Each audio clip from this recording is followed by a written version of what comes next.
Hello students, ये CAPF S A की second video class है। थर्ड वीडियो क्लास है, सॉरी। फर्स्ट वीडियो क्लास में हमने ये पढ़ा था कि किस तरह से आप लोगों को जो 6 ऐसे क्वेश्चंस मिलते हैं उसमें से 4 ऐसे क्वेश्चन कैसे सिलेक्ट करने चाहिए। ऐसे रैंडमली नहीं सिलेक्ट करना चाहिए, या क्वेश्चन का कोई एक वर्ड को कीवर्ड को देखकर हाँ मुझे इसके बारे में आता है तो चलो मैं लिखना शुरू कर देता हूँ, ऐसे नहीं। एक सिस्टमैटिक वे होता है ऐसे क्वेश्चन को सिलेक्ट करने का। एक बहुत बड़ी चीज जो लास्ट क्लास में हमने पढ़ी थी, समझी थी, वो ये था कि ऐसे क्वेश्चन को दोनों लैंग्वेज में आपको पढ़ना है, हिंदी में भी पढ़ना है, इंग्लिश में भी पढ़ना है। क्योंकि ऐसे क्वेश्चन के टोटालिटी में और स्प्लिट फॉर्म में अगर अंडरस्टैंडिंग नहीं रहेगी तो ऑब्वियसली आप कंटेंट, अपने कंटेंट के जरिए ऐसे क्वेश्चन को जस्टिफाई नहीं कर पाओगे, उसके डिमांड को भी नहीं समझ पाओगे। तो ऐसे क्वेश्चन का क्या डिमांड है, वो कौन सा कंटेंट डिमांड करता है, वो जानने के लिए आपको ऐसे क्वेश्चन को टोटलिटी में समझना है। ओके, तो इसी के लिए हिंदी और इंग्लिश दोनों आपको पढ़ना पड़ेगा और उसको समझना पड़ेगा, चाहे वो हिंदी मीडियम की हो चाहे इंग्लिश मीडियम की। अब नेक्स्ट जो एक और वीडियो क्लास में, सॉरी फर्स्ट वीडियो क्लास में ये हम बात नहीं पढ़े थे, हम सेकंड वीडियो क्लास में की थे। फर्स्ट वीडियो क्लास में हमने ट्रेंड पढ़ा था कि प्रीवियस ईयर ट्रेंड क्या क्या थे ऐसे क्वेश्चंस के, किस तरह के ऐसे क्वेश्चंस आते थे। तो हमें पता चला बहुत इंपॉर्टेंट कि करंट से भी आते हैं, जनरल इश्यूज से भी आते हैं, और सबसे इंपॉर्टेंट है न्यूज़पेपर का जो हिंदू एडिटोरियल्स है या कोई भी न्यूज़पेपर का एडिटोरियल्स, क्योंकि डेक्कन हेराल्ड से भी क्वेश्चन लिया गया है, हिंदू से तो लिया जाता ही है, इंडियन एक्सप्रेस भी इंपॉर्टेंट है। तो वो एडिटोरियल कॉलम तो एटलीस्ट आपको पढ़ना पड़ेगा ही पड़ेगा। ओके, अब हम आगे बढ़ते हैं। तो स्टूडेंट, फर्स्ट स्टेप है ऐसे क्वेश्चन को सिलेक्ट करना। सिलेक्ट करने के लिए आपको सबसे पहले ऐसे क्वेश्चन में कितने वर्ड्स है वो देखो, हर कीवर्ड का आप मतलब देखो, और फिर उसके बाद वो मतलब आपको समझ में आ जाएगा तो आपको टॉपिक समझ में आ जाएगा। उसके बाद जितने भी आपको कीवर्ड्स दिख रहे हैं ऐसे क्वेश्चन में, उसके बीच में आपस में क्या रिलेशनशिप है वो रिलेशनशिप को स्टैब्लिश करो। ठीक है, ये काम करना है। अब हम आते हैं हमारे नेक्स्ट पार्ट में। आपने रिलेशनशिप स्टैब्लिश कर दिया है, जितना भी की कंपोनेंट्स है ऐसे क्वेश्चन में, फाइन। अब आपको एक और चीज फाइंड आउट करना है कि इतना जो लंबा ऐसे क्वेश्चन है उसमें जो कीवर्ड है, वो कीवर्ड जितने भी हैं जैसे ये है sustainable farming is the need of art and rhetorical promise. इसमें आपका दो कीवर्ड है, sustainable farming and rhetorical promise. इसके रिलेशनशिप आपने आइडेंटिफाई करनी है। अब आपको पहचानना और आपको सोचना पड़ेगा ना कि आपका जो मेन बॉडी होगा, ओके, इंट्रोडक्शन होगा, मेन बॉडी वो कंक्लूजन होगा। तो ये बहुत इंपॉर्टेंट चीज है जानना कि मैं इंट्रोडक्शन में सस्टेनेबल फार्मिंग के बारे में लिखूं कि रेटोरिकल प्रोमिसेस के बारे में लिखूं या दोनों के बारे में लिखूं। अपने मेन बॉडी में मैं सस्टेनेबल फार्मिंग के बारे में लिखूं कि रेटोरिकल प्रोमिसेस के बारे में लिखूं। ओके, और कंक्लूजन में भी क्या करूं, या दोनों लिखूं। क्या हमें इंट्रोडक्शन, मेन बॉडी और कंक्लूजन तीनों में हम लोगों को सस्टेनेबल फार्मिंग और रेटोरिकल प्रोमिसेस को लेकर चलना है? गॉट इट, ये बहुत इंपॉर्टेंट क्वेश्चन है। राइट, तो हमेशा याद रखना कि हर एक ऐसे क्वेश्चन में आपको एक जनरल कंपोनेंट दिखेगा, एक स्पेसिफिक कंपोनेंट दिखेगा। तो जो स्टूडेंट्स जनरल कंपोनेंट है उसके बारे में आपको इंट्रो में लिखना है। ये जो जनरल कंपोनेंट है ऐसे क्वेश्चन का, ये बहुत नॉन इम्पॉर्टेंट कंपोनेंट होता है ऐसे क्वेश्चन का, जिसके बारे में आपको ज्यादा बात नहीं करनी होती है, थोड़ी सी बात करनी होती है, मतलब करनी पड़ेगी, थोड़ी सी बात करनी होगी, और वो आप इंट्रोडक्शन में कर सकते हो वो बात। और जो स्पेसिफिक कंपोनेंट होता है वो एक्चुअली में बहुत इंपॉर्टेंट कंपोनेंट होता है ऐसे क्वेश्चन का, जिसके बारे में आपको मेन बॉडी में बात करना है। यानी ऐसे क्वेश्चन का जो असली डिमांड है ना, वो आपको इस स्पेसिफिक कंपोनेंट से पता चलेगी, और उसी के बारे में आपको मेन बॉडी में बात करना है। यानी ऐसे क्वेश्चन का डिमांड कहाँ आप फुलफिल करोगे, मेन बॉडी में ही फुलफिल करोगे।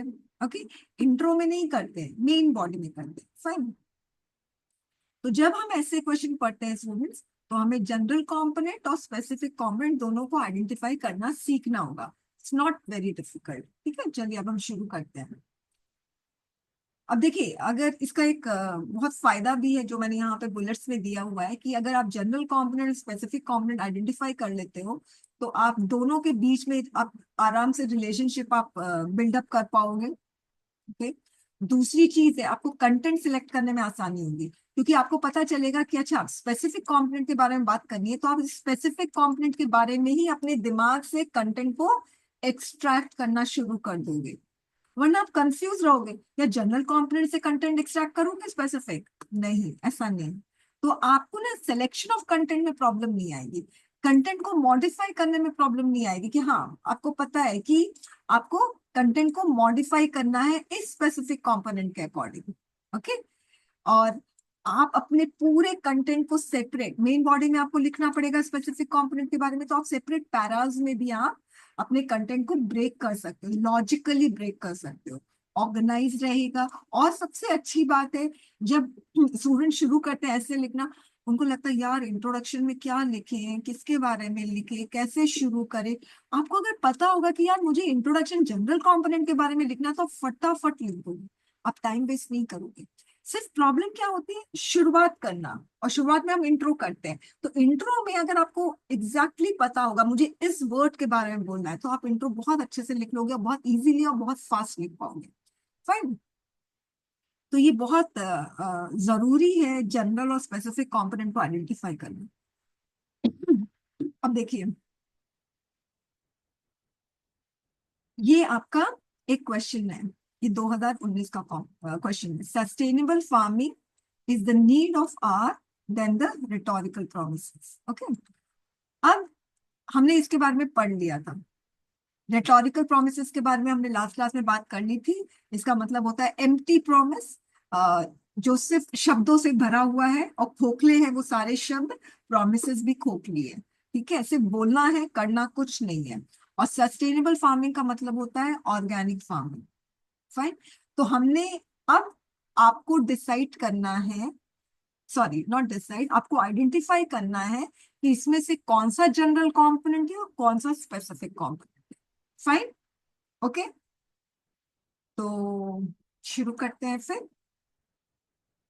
स्टूडेंट्स, ध्यान रखना, जो जनरल कंपोनेंट होता है ना, उसका जो रीच होता है, उसका जो एक्सपेंस होता है, वो बहुत बड़ा होता है, बहुत बड़ा, पूरे ऐसे क्वेश्चन को कवर करके रखेगा। और जो स्पेसिफिक कंपोनेंट होता है, उसका जो रीच होता है, एक्सपेंस होता है, वो बहुत रिस्ट्रिक्टेड होता है। ओके। और इस पर डिपेंडेंट होता है। तो जो स्पेसिफिक कंपोनेंट है ना, वो रेस्ट्रिक्टेड है और dependent. Fine. Restricted and dependent. Okay. तो अब ये वाला क्वेश्चन है, sustainable farming is the need of hour than rhetorical promises. Suppose ये ऐसे क्वेश्चन को मैं स्प्लिट कर देती दो वर्ड्स में, एक हमारा सस्टेनेबल फार्मिंग है और एक हमारा रेटोरिकल प्रोमिसेस है। फाइन। अब मुझे बताओ कि किसका एक्सपेंस, किसका रीच बड़ा है। अगर ये नहीं बता सकते हो तो दूसरा चीज, कौन किस पर डिपेंडेंट है, सेकंड फर्स्ट पर डिपेंडेंट है कि फर्स्ट सेकंड पे डिपेंडेंट है, किसका कंटेंट किस पे डिपेंडेंट है। ओके। थोड़ा सोचो।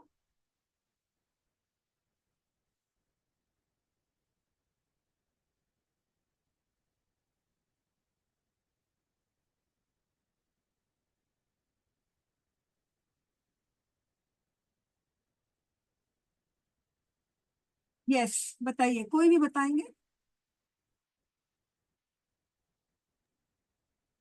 हाँ, हम्म। सस्टेनेबल फार्मिंग जो है वो जनरल कंपोनेंट है, और स्पेसिफिक कंपोनेंट जो है वो रिहेटोरिकल प्रोमिसेस। ओके। तो जो रिहेटोरिकल प्रोमिसेस है वो डिपेंडेंट रहेगा सस्टेनेबल फार्मिंग पे। ओके। कोई और डिफर करता है किसी दीपक से।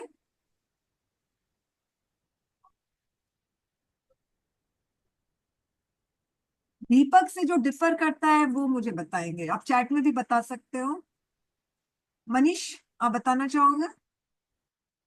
यस मैम, सस्टेनेबल फार्मिंग में मैम रेस्ट्रिक्टेड डिपेंडेंट लिखेंगे मैम, और प्रोमिसेस मैम जनरल जनरल में अपोजिट में।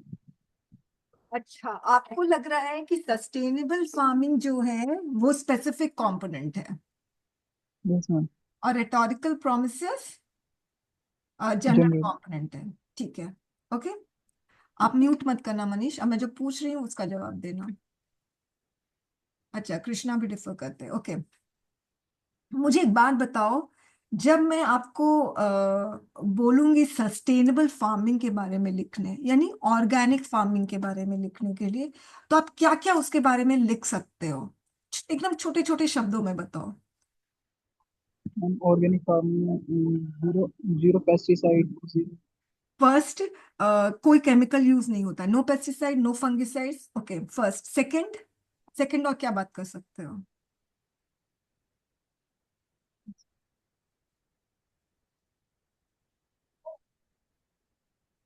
बहुत आसान है। कैसे होती है sustainable farming? Second. Third, ma'am है ना? थर्ड, कितना इन्वेस्टमेंट होता है सस्टेनेबल फार्मिंग में? इसमें फोर्थ, कौन कौन से स्टेट्स है जहां पे ऑर्गेनिक फार्मिंग बहुत ज्यादा होती है, ये भी बात कर सिक्स। सकते हो। हाँ ठीक है, ये। फिर आप पांचवा बता सकते हो, गवर्नमेंट कितना सपोर्ट कर रहा है। तो सस्टेनेबल फार्मिंग के बारे में बहुत बात हो सकती है। ठीक है, मेरा next question Manish, rhetorical promises के बारे में आप क्या क्या बात करोगे? अब मैम यहाँ सुनो सुनो, मनीष आपने बोला है ये रेटोरिकल प्रोमिसेस जनरल कंपोनेंट है। अगर ये जनरल कंपोनेंट है तो ये इंडिपेंडेंट है, ओके। ये यस स्वतंत्र है, ये डिपेंडेंट नहीं है फिर सस्टेनेबल फार्मिंग पे। सस्टेनेबल फार्मिंग के बारे में आपने बताया कि आप इसके बारे में इतना इतना कुछ बात कर सकते हो, मगर सस्टेनेबल फार्मिंग एकदम इंडिपेंडेंट। इसके बारे में जब आप बात कर रहे हो तो आपको रिटोरिकल प्रोमिसेस के बारे में अगर बात नहीं भी कर रहे हो और सस्टेनेबल फार्मिंग के पूरे के बारे में पूरा बात कर रहे हो, तो फिर भी कंटेंट पूरा कंप्लीट लग रहा है सस्टेनेबल फार्मिंग का, isn't it? Even if you are not talking about rhetorical promises, then also content that you are giving about sustainable farming is complete। मानते हो ना? सस्टेनेबल फार्मिंग का जो कंटेंट है वो अभी दिया, क्या क्या यूज होता है, कैसे इन्वेस्टमेंट होता है, गवर्नमेंट कितना हेल्प कर रही है, कितना प्रमोट कर रही है, तो इसका कंटेंट पूरा इंडिपेंडेंट है। अब रेटोरिकल प्रोमिसेस को मनीष आप कह रहे हो कि ये वाला जनरल कंपोनेंट है, सॉरी, रेटोरिकल प्रोमिसेस को कह रहे हो कि ये वाला स्पेसिफिक कंपोनेंट है। आई एम सॉरी, आप बोल रहे हो कि ये वाला जनरल कंपोनेंट है। रेटोरिकल प्रोमिसेस को अगर आप जनरल कंपोनेंट बोल रहे हो तो अब मुझे बताइए इसके बारे में आप क्या क्या बात करोगे? ये इंडिपेंडेंट है, अगर आप मनीष इसको जनरल कंपोनेंट मान रहे हो तो ये इंडिपेंडेंट है। इसको किसी की भी किसी और पर डिपेंड होने की जरूरत नहीं है यदि इस पर हमें कंटेंट लिखना है। अब बताओ रेटोरिकल प्रोमिसेस के बारे में क्या क्या लिखोगे? मैम, इसमें मैम वही लिखूंगा प्रोमिसेस में कि गवर्नमेंट ने क्या क्या प्रोमिसेस किए, फुलफिल नहीं किए उन्होंने कौन सस्टेनेबल फार्म। कौन से प्रोमिसेस मनीष? मैम और सस्टेनेबल फार्मिंग के लिए। अब देखो, आप डिपेंड हो गए ना सस्टेनेबल फार्मिंग पर, हुए या यस मैम। नहीं हुए? यस तो मैम, हो गया। करेक्ट, मगर सस्टेनेबल फार्मिंग के बारे में जब आप बात कर रहे तो आप रेटोरिकल प्रॉमिस पर डिपेंडेंट नहीं हो रहे थे। कृष्णा, आपको बात समझ में आ गई जो मैं कह रही हूँ? तो स्पेसिफिक कंपोनेंट हमेशा डिपेंडेंट रहता है जनरल कंपोनेंट पे, एक चीज ध्यान रखना है, ठीक है? Yes ma'am. ओके, तो सस्टेनेबल फार्मिंग जनरल कंपोनेंट है और रेटोरिकल प्रोमिसेस स्पेसिफिक कंपोनेंट है, क्योंकि रेटोरिकल प्रोमिसेस के बारे में आप कुछ नहीं बात कर पाओगे यदि आप सस्टेनेबल फार्मिंग का जिक्र नहीं करोगे। और दूसरी चीज, जो जनरल कंपोनेंट होता है यानी सस्टेनेबल फार्मिंग, उसका एक्सपेंस बहुत बड़ा है, ओके। अब मगर ये ऐसे क्वेश्चन देकर, आई मीन ये ऐसे क्वेश्चन में रेटोरिकल प्रॉमिस को मेंशन करके हमारे अप्रोच को बहुत लिमिटेड कर दिया यूपीएससी ने, कि सस्टेनेबल फार्मिंग के बारे में बात करेंगे तो करते रह जाएंगे।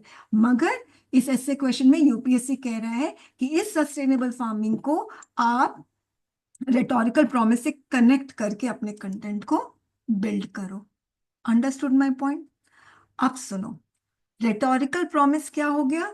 इंडिपेंडेंट सॉरी, स्पेसिफिक कंपोनेंट हो गया, और ये स्पेसिफिक कंपोनेंट क्या है, ये डिपेंडेंट कंपोनेंट है, और इसी के बारे में आप सबसे ज्यादा मेन बॉडी में बात करोगे।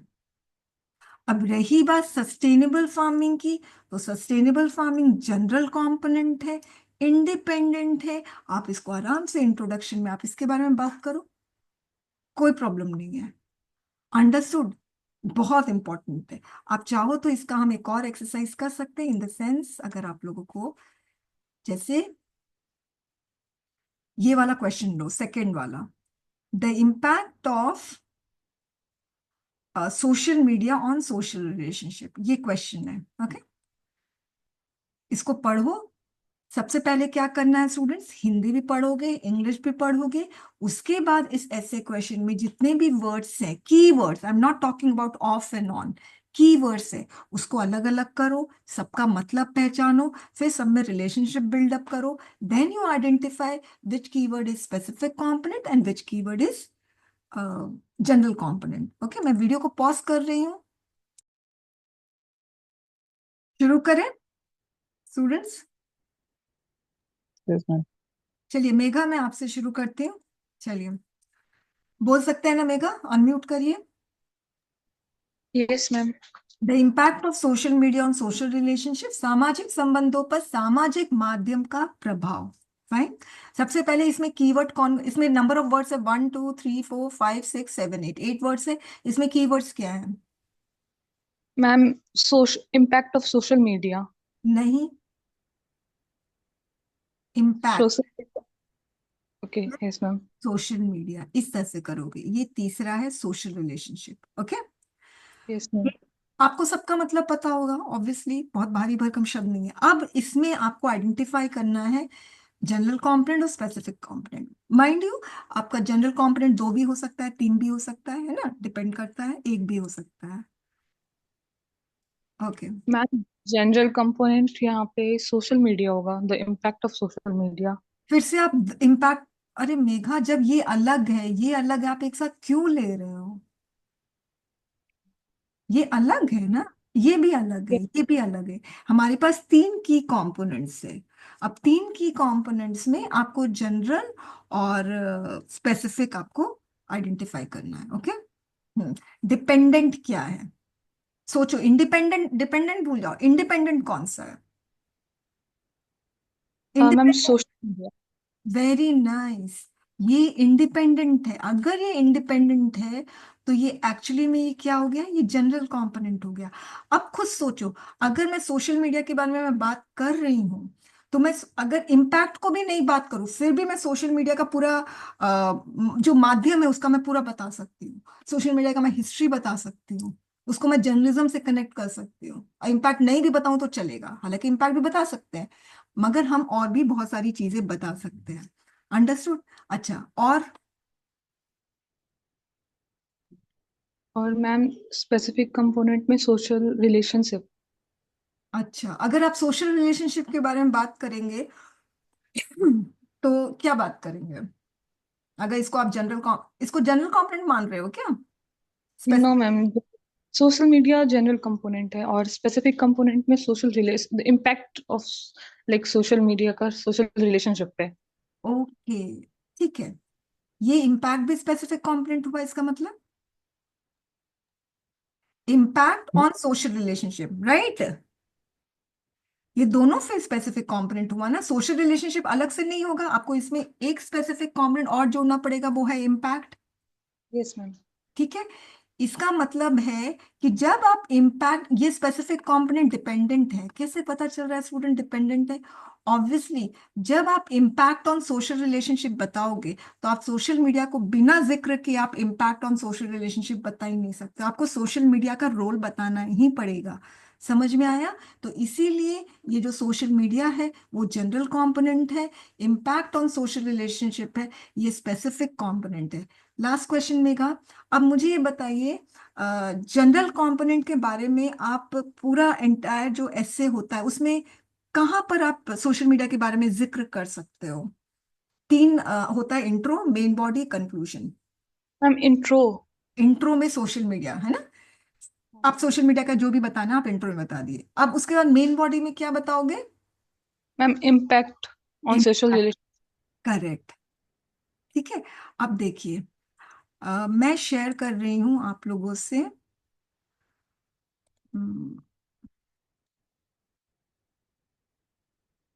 ना, ये नहीं शेयर करना है। क्या शेयर कर दिया मैंने? ठीक है।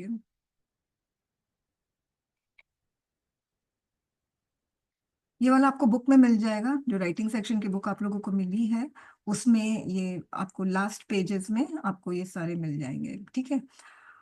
अब देखिए, impact of social media on social relation, ये ऐसे क्वेश्चन है, इसका कंटेंट आपको दिख रहा है। तो इसमें अब देखिए, मैंने यहाँ पर सोशल मीडिया के बारे में बात किया है, पता है इतना आसान हो जाता है, मैं खुद इस ट्रिक्स को फॉलो करती हूँ और मेरे लिए ऐसे लिखना बहुत आसान हो जाता है, ठीक है।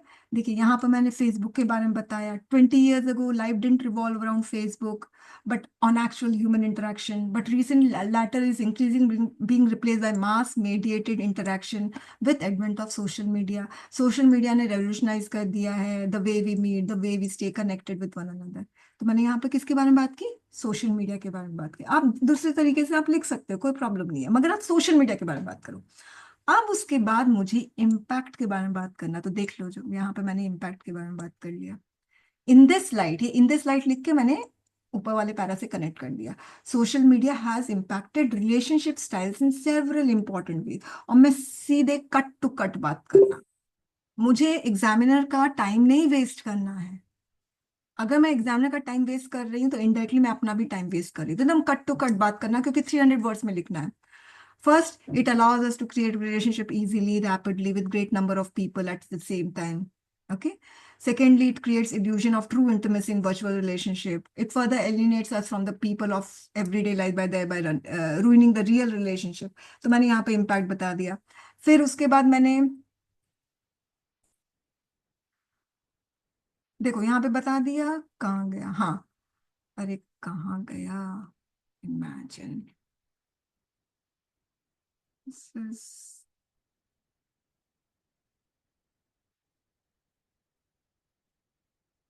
how does it work? I can't understand, हाँ, इतना धीरे धीरे मैं जा रही हूँ, it's wasting time also।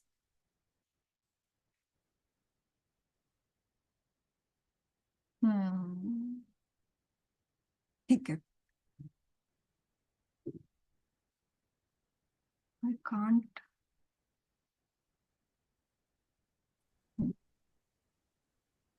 अब स्टूडेंट्स, मैं इम्पैक्ट पर हूँ, मैं कहीं पे भी डेविएट नहीं हो रही, क्योंकि मुझे पता है कि स्पेसिफिक कंपोनेंट इम्पैक्ट है और किस पे, सोशल रिलेशनशिप पे, तो मैं इससे कभी भी डेविएट नहीं होंगी। तो अगर आप देखोगे, यहाँ पर मैंने इस पैराग्राफ में इम्पैक्ट के बारे में बताया, introduction, second paragraph impact, third paragraph में भी इम्पैक्ट के बारे में बता रही हूँ। मैंने, मुझे डेविएट नहीं होना, मैं कहीं पे भी फिर सोशल मीडिया, बहुत सारे स्टूडेंट्स ऐसे करते हैं, फिर सोशल मीडिया का फेसबुक इंस्टा पता नहीं क्या क्या लेकर आ जाते हैं, नहीं, आपको सिर्फ इम्पैक्ट के बारे में बताना है। Social media is enhance polarisation process, यानी लोगों को दूर कर रहे हैं, इको चैम्बर, एल्गोरिथम, होमोफिली, तो इससे क्या होता है, फिल्टर हो जाता है, जिसको हमारे, जो जिसको हम पसंद करते हैं वही हमसे जुड़ेगा, बाकी नहीं जुड़ेंगे, ठीक है। तो स्टूडेंट्स क्या, सॉरी, स्टूडेंट होती, तो यूजर्स जो हैं वो क्या होते हैं, इनटॉलरेंट हो जाते हैं, और उन्हीं से इंटरेक्ट करते हैं जिनका आइडियोलॉजिकली सिमिलर होता है, फाइन। और फिर उसके बाद, अभी भी मैं इम्पैक्ट के बारे में बात कर रही हूँ, तो इस तरह से होमोजेनियस सोसाइटी हो जाती है, जो जो एक दूसरे से, जिनका टेस्ट, आइडियोलॉजी, लाइकिंग्स मिलती है तो सब एक साथ, जिसे नहीं मिलती वो लोग अलग। तो इससे ना सोशल रिलेशनशिप वीकन हो रहा है, और सोशल मीडिया क्या कर रहा है, हेट्रेट फैला रहा है, टॉक्सिटी, इंटॉलरेंस बढ़ा रहा है, ठीक है। उसके बाद मैंने कंक्लूड कर दिया, ओके, गॉट इट। अब उसके बाद, अब आप लोगों को बात समझ में आ गई ना मैं क्या बोलना चाह रही हूँ? तो आप लोगों को, अगर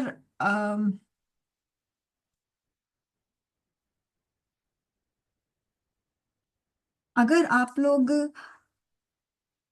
इस तरह से आइडेंटिफाई कर लोगे स्पेसिफिक कंपोनेंट और जनरल कंपोनेंट। तो आप लोगों को कभी इंट्रोडक्शन, कंक्लूजन और मेन बॉडी में क्या लिखना है वो आपको कभी भी दिक्कत नहीं आएगी। और साथ में आप लोगों को बहुत अच्छे से पता होगा आप लोग कहाँ पर डेविएट कर रहे हो, कहाँ पर नहीं कर रहे हैं। फाइन। अब नेक्स्ट आप देखिए, नेक्स्ट क्वेश्चन है, चलिए ये वाला हम लोग ट्राई करते हैं। ओके, एक 2000,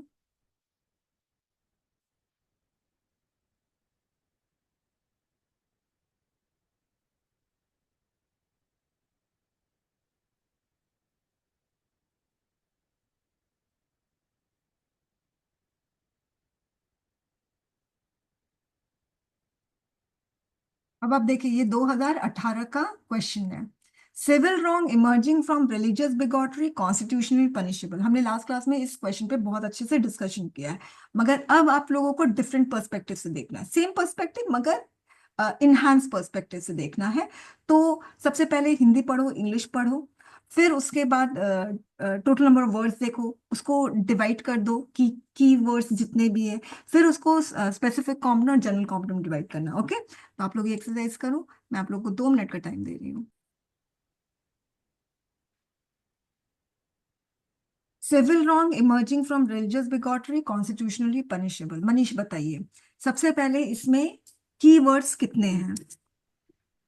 मैम सिविल रॉन्ग, हाँ, रिलीजियस बाइगोट्री, हाँ, कॉन्स्टिट्यूशनल पनिशेबल। वेरी नाइस, ये 3 कीवर्ड्स हैं। Hmm, next. अब इसमें कौन सा आपको जनरल कंपोनेंट लग रहा है? कैसे आइडेंटिफाई करोगे जो एकदम स्वतंत्र है? ओके, जो सबसे ज्यादा डिपेंडेंट होगा ना, आप समझ जाओ कि फिर वो जनरल कंपोनेंट नहीं बन सकता।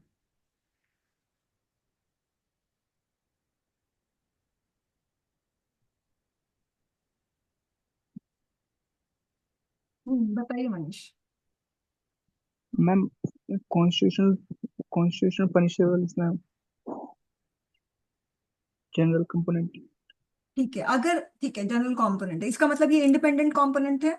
ओके, अब मुझे बताइए कॉन्स्टिट्यूशनली पनिशेबल के बारे में अगर मैं आपको बोलूं बहुत सारी चीजें बोलने के लिए, तो आप बहुत सारी बात बता सकते हो ना, क्या क्या चीज अंडर कॉन्स्टिट्यूशन पनिशेबल है, बता सकते हो या नहीं बता सकते हो?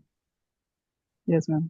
ओके, आपको जरूरत ही नहीं पड़ेगी रिलीजियस बिगॉट, अगर जरूरत भी पड़ेगी तो ये एक हिस्सा होगा, ये इस पे डिपेंडेंट नहीं है। ठीक है, कौन से पनिशेबल क्या है? थेफ्ट है, बर्गलरी है, चीटिंग है, फ्रॉड है, और पता नहीं और भी बहुत सारे हैं ना, वो सारे कॉन्स्टिट्यूशनल पनिशेबल में आ जाएंगे। और इसमें एक सिविल रॉन्ग भी आ जाएगा, क्रिमिनल रॉन्ग भी आ जाएगा, बहुत सारा आ जाएगा, तो ये जनरल कंपोनेंट हो गया। Very nice. ठीक है, तो इसके बारे में आप मेन बॉडी में बहुत बात नहीं करोगे। ओके, ठीक है, और बताइए। मैम रिलीजियस बाइगोट्री हो जाएगा मैम, रिलीजियस बाइगोट्री और सिविल रॉन्ग मैम, ये दोनों जनरल कंपोनेंट वो स्पेसिफिक में लिखेंगे मैम। अच्छा, अगर इसको स्पेसिफिक मानते हो तो अगर आप रिलीजियस बिगॉटरी के बारे में, धार्मिक कट्टरता के बारे में, क्या आप इंडिपेंडेंटली बात कर सकते हो? धार्मिक कट्टरता के बारे में इंडिपेंडेंटली बात कर सकते हो? यस मैम कर सकते हैं।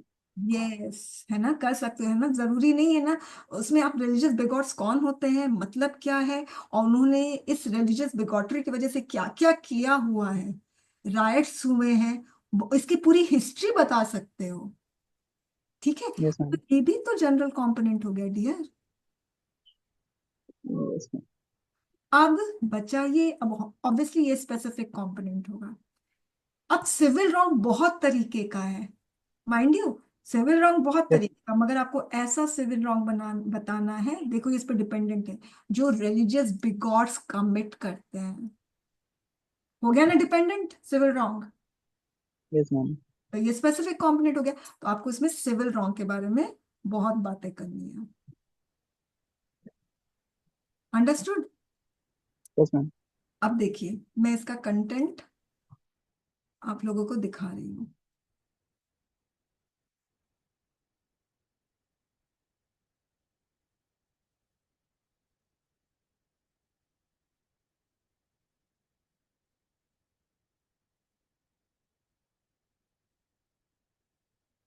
ये देख रहे हैं, civil wrong emerging from religious bigotry constitution punishable. अब ये आपने बोला कि ये कौन सी पर्सन में जनरल कंपोनेंट है, तो इसके बारे में मैंने यहाँ पर नहीं लिखा है, अगर आप देखोगे तो मैंने यहाँ पर लिखा है कॉन्स्टिट्यूशनली पनिशेबल, इधर पे कहीं पे लिखा है all religious teach इतना that is wrong, so any violence, murder, brutality in the name of religion actually against the religion and such bigots deserve punishment under constitution। कहीं पे भी मैंने कॉन्स्टिट्यूशनल पनिशेबल के बारे में नहीं लिखा है, सिर्फ लास्ट में लिखा है, क्योंकि मुझे पता है ये बहुत नॉन इम्पॉर्टेंट की कंपोनेंट है और ये ऐसे क्वेश्चन को बहुत लंबा कर दिया है, कंफ्यूज हो रहे हैं कैंडिडेट्स। मगर आप लोगों को अगर ये चीज आप लोग आइडेंटिफाई कर लोगे ना, तो आप लोग एक स्पेसिफिक शब्द में आ जाओगे और इसी के बारे में लिखना है, ठीक है। अब मैंने शुरू किया, मल्टी रिलीजियस नेशन है इंडिया, सबके पास राइट्स है, अपना राइट है प्रीच और प्रैक्टिस करने का, ठीक है। मगर रिलीजियस बिगॉटरी, सिंस ये जनरल कंपोनेंट है, रिलीजियस बिगॉटरी भी जनरल कंपोनेंट है, ओके, तो मैंने इसको इंट्रो में लेकर आ गई। तो रिलीजियस बिगॉटरी जो है वो इंटॉलरेंस, फियर, हेट्रेड लेकर आ जाता है, ठीक है। अब उसके बाद मुझे सिविल रॉन्ग के बारे में बात करनी है, तो मैंने ये जो पैराग्राफ है ना, पूरा सिविल रॉन्ग के बारे में बात किया कि ये पता चलता है कि 198 कंट्रीज जो है इंडिया में, वो इंडिया रैंक करता है 4th worst country in the world for religious bigotry, ठीक है। कम्युनल सेक्टेरियन वॉयलेंस होता है, 1000 स्किल होते हैं, अब देख लो, कम्युनल सॉरी सिविल रॉन्ग के बारे में बता रही हूँ, राइट्स होते हैं 1000 skill, Sikh riot, Bhagalpur riot, Godhra riot, vigilante cow protection group, harass, attack peoples, ये सारा सिविल रॉन्ग में आ गया। Extreme cases of brutality civil wrong में आ गया,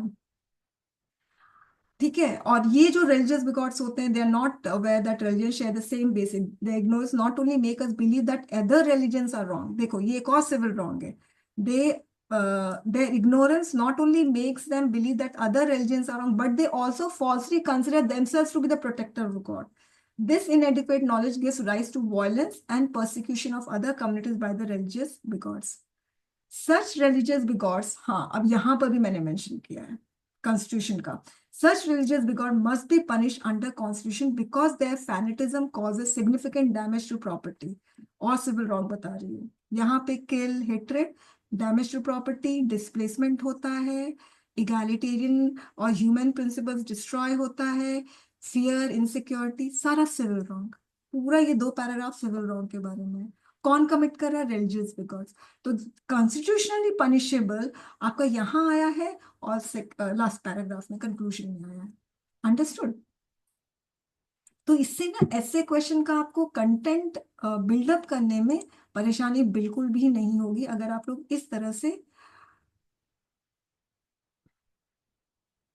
एकदम स्टेप बाय स्टेप अगर आप लोग समझने की कोशिश करोगे तो, ओके। चलिए अब हम आगे बढ़ते हैं।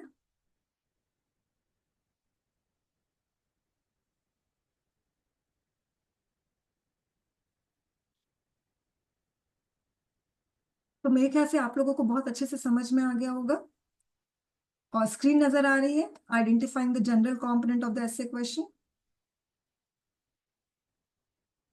Yes ma'am. ओके, ठीक है। अब देखिए यहाँ पर मैंने एक किस तरह से ऐसे क्वेश्चन तैयार होता है, यूपीएससी किस तरह से ऐसे क्वेश्चन को लंबा करती है, वो मैं यहाँ पर समझाने की कोशिश कर रही हूँ, और कैसे स्पेसिफिक कंपोनेंट आइडेंटिफाई किया जाता है। जैसे सिंपल म्यांमार लिख दिया तो ये जनरल कंपोनेंट हो गया। म्यांमार, म्यांमार के बारे में कितना कुछ आप बात कर सकते हो, हिस्ट्री, ज्योग्राफी, पॉलिटिक्स, ओके। और देखिए दिव्यांशु ने मैसेज में लिखा है कि अगर वो स्पेसिफिक कंपोनेंट से शुरू करे, सिविल रॉन्ग से शुरू करे, तो कैसा रहेगा। तो student, civil wrong specific component तभी बनता है जब उसके साथ रिलीजियस बिगॉट्स आता है, तभी वो स्पेसिफिक कंपोनेंट है। अगर सिविल रॉन्ग को इंडिपेंडेंटली देखोगे तो फिर वो स्पेसिफिक कंपोनेंट नहीं हुआ, फाइन। तो जो दिव्यांशु कह रहा है कि अगर वो सिविल रॉन्ग्स के बारे में, बहुत टाइप्स के जो सिविल रॉन्ग्स होते हैं उसके बारे में बताकर फिर बताए कि जो सबसे most dangerous civil wrongs ever committed है ना, वो है that is committed by religious bigots, अगर ऐसे करे तब भी अच्छा रहेगा, कोई प्रॉब्लम नहीं है। क्योंकि आप क्या कर रहे हो, आप शुरुआत जनरल कंपोनेंट से कर रहे हो, देन यू आर मेकिंग, हालांकि civil wrong is not a general component, मगर आप उसको अगर रिलीजियस बैकवर्ड से सेपरेट कर दोगे तो वो जनरल हो जाएगा। तो जनरल करके फिर आप रिलीजियस बैकवर्ड्स पे आ जाओ, और फिर उसके बाद आप कॉन्सिडर पनिशेबल पे आ जाओ, ठीक रहेगा, कोई प्रॉब्लम नहीं है इसमें। ओके, तो अब आप देखिए, जो हम बात कर रहे हैं म्यांमार जनरल कंपोनेंट, अगर म्यांमार के बारे में बात करें तो बहुत बातें हो सकती है, रिलीजियस, हिस्ट्री, पॉलिटी, पता नहीं बहुत सारी बातें। फिर कू इन म्यांमार, तो आपको पता ही है कि डेमोक्रेटिक गवर्नमेंट था, उसको ओवरथ्रो हो गया, मिलिट्री रिजीम आ गई, ओवरटेक कर लिया, ठीक है। तो अब इसमें म्यांमार अभी भी जनरल कंपोनेंट है, म्यांमार में जो कू हुआ है वो स्पेसिफिक कंपोनेंट हो गया। तो आपको इसके बारे में सबसे ज्यादा डिस्कशन करना है। अब मैं ऐसे क्वेश्चन को और लंबा कर रही हूँ। म्यांमार कू एंड वायलेंस, अब इसमें आपको पता है वायलेंस हो गया स्पेसिफिक कंपोनेंट, अब ये म्यांमार कू हो गया जनरल कंपोनेंट। यानी आप इंट्रोडक्शन में सिर्फ म्यांमार कू के सिर्फ हिस्ट्री बताओगे कि ये हुआ था, फैक्ट्स बताओगे, ये हुआ, अब उसकी वजह से क्या वायलेंस हुआ है आपको वो बताना है। तो वायलेंस के बारे में ही पूरा मेन बॉडी के बारे में बात होगा। ओके, अब मैं इसको और लंबा कर रही हूँ। म्यांमार को and violence, India feels the heat. अब यहाँ पे ये पूरा का पूरा जनरल कंपोनेंट हो गया, यानी आप इसके बारे में, म्यांमार को के बारे में बताओगे इंट्रो में, वायलेंस के बारे में बताओगे, और फिर इंडिया पर क्या इम्पैक्ट पड़ रहा है, इंडिया फील्स द हीट, यानी इंडिया पे क्या इम्पैक्ट पड़ रहा है, वो इम्पैक्ट आपको मेन बॉडी में पूरा बताना है। Got it. तो इंडिया फील्स द हीट ये एक्चुअली में डिपेंडेंट कंपोनेंट है। तो डिपेंडेंट किस पे है, इंडिया का इम्पैक्ट जो पड़ रहा है वो किसकी वजह से पड़ रहा है, म्यांमार कू की वजह से पड़ रहा है, तो ये डिपेंडेंट कंपोनेंट हो गया, तो ये स्पेसिफिक कंपोनेंट हो गया, और इसी के बारे में आपको मेन बॉडी में सबसे ज्यादा बात करनी है। ओके, अब देखिए इसके बारे में हमने बात कर ली है, इसके बारे में भी हमने बात कर ली है, अब हम इसके बारे में बात करते हैं। Crime against women is an expression of male domination.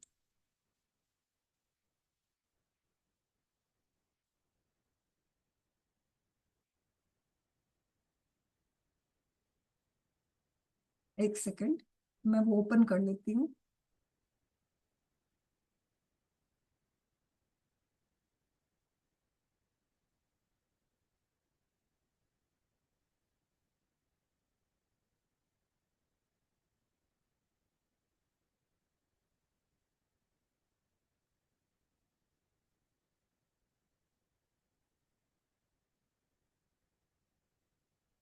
तो वो दिख नहीं रहा है, कोई प्रॉब्लम नहीं है, यहीं से हम लोग देखते हैं।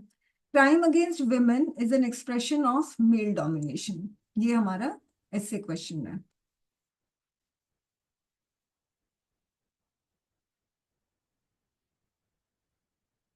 अब इसमें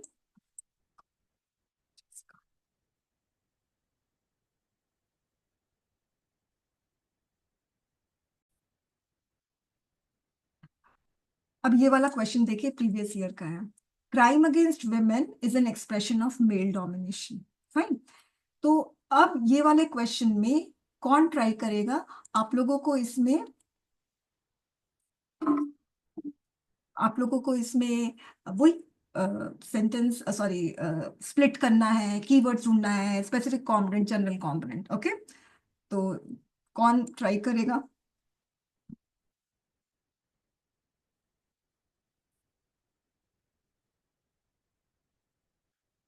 आकाश, मैसेज के थ्रू ट्राई करिए आप, मैसेज के through.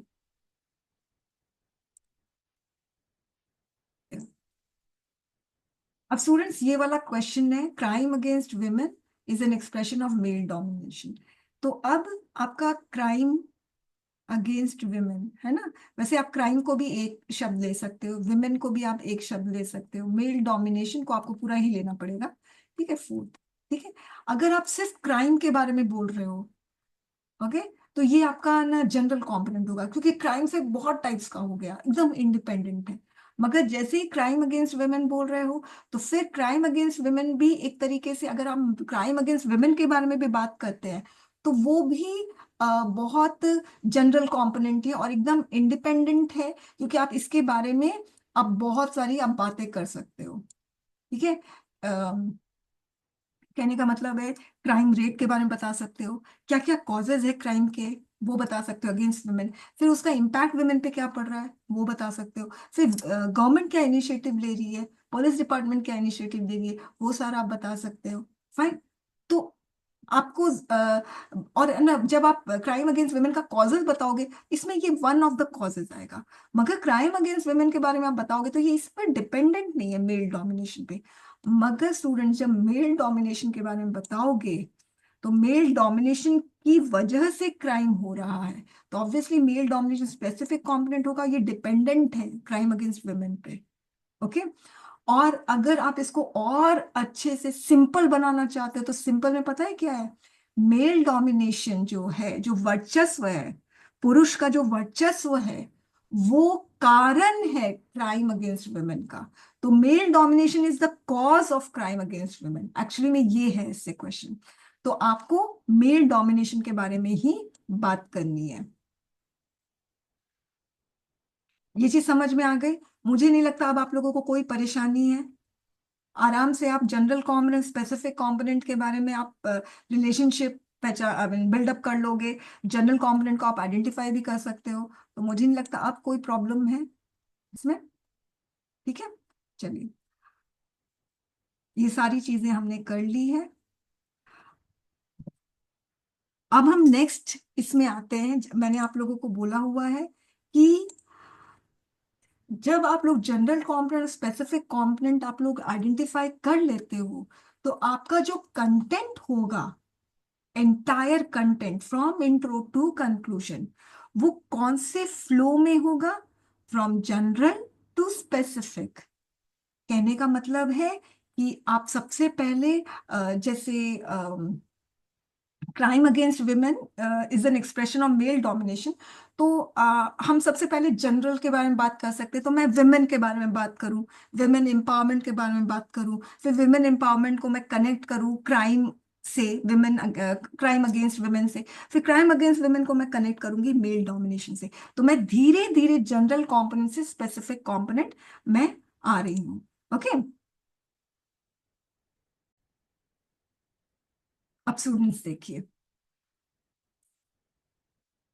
Crime against women is an expression of male domination. तो मेल डोमिनेशन आपका स्पेसिफिक कंपोनेंट है। तो मैं आप लोगों को सिंपल सी चीज ये बता रही स्टूडेंट्स, आपका जो कंटेंट का फ्लो होगा ना, फ्रॉम जनरल टू स्पेसिफिक होगा, फ्रॉम नोन टू अननोन होगा। जैसे हम टीचर्स है ना, जब मैंने टीचिंग शुरू की थी, तो मुझे जो भी ट्रेन टीचर्स थे, बहुत अच्छे अच्छे टीचर्स, वो मुझे हमेशा से बताते थे कि अगर आपको अगर आप चाहते हो कि स्टूडेंट्स आपसे सीखे, अगर आप चाहते हो स्टूडेंट्स आपको सुने, ओके, तो आपको क्या करना पड़ेगा, जो स्टूडेंट्स को पहले से पता है उसको आपको कनेक्ट करना पड़ेगा उससे जो उनको नहीं पता है। यानी what things they know should be connected to what things they do not know. यानी नो से लेकर अननोन तक, जो चीज पता है उससे कनेक्ट करो, जो चीज नहीं पता है। ओके, तो जनरल कंपोनेंट बहुत जनरल है, तो हम जनरल से स्पेसिफिक जाएं, फ्रॉम नोन टू अननोन जाएं। अंडरस्टूड? इस तरह से आपका कंटेंट का फ्लो होना चाहिए। तो अब आप देखिए, crime against women is an expression of male domination.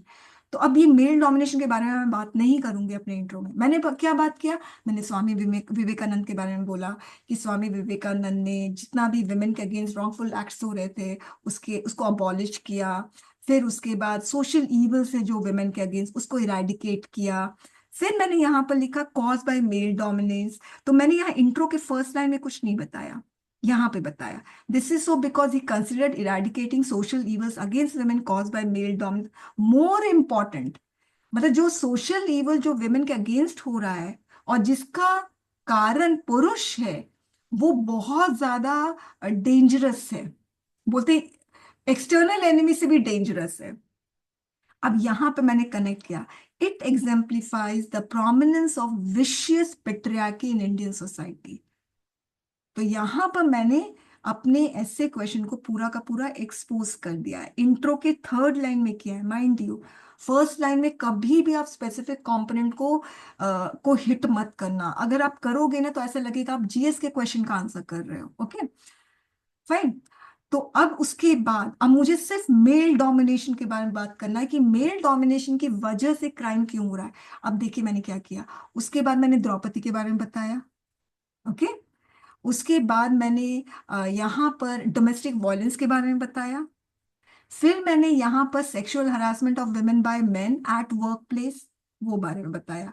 उसके बाद मेल डोमिनेंस क्या होता है, expression of superiority in the eyes of accuser who commits crime against women, ठीक है। तो अनफॉर्चुनेट चीज क्या है, उसमें वुमेन ही एक तरीके से रॉन्ग, अगर हम बोले कि विमेन की बहुत बड़ी गलती है, क्योंकि विमेन की भी गलती है और फिर साथ में जो लॉज है वहां पर भी है। मैरिटल रेप, एडल्ट्री, इसको क्राइम नहीं बोला जाता है। मैरिटल रेप कौन करता है, हस्बैंड करता है। एडल्ट्री, वैसे तो एडल्ट्री हस्बैंड वाइफ दोनों ही कर लेते हैं, उसमें कोई नहीं है, मगर अगर हम मेन की बात करें तो एडल्ट्री, तो इसको क्राइम नहीं मानते हैं। तो इसमें लॉ भी जो है वो फेवर कर रहा है मेन को, फाइन। आप समझे, तो मैं अपना कंटेंट को एकदम रेस्ट्रिक्ट करके रखा है मेल डोमिनेंस पे, फाइन।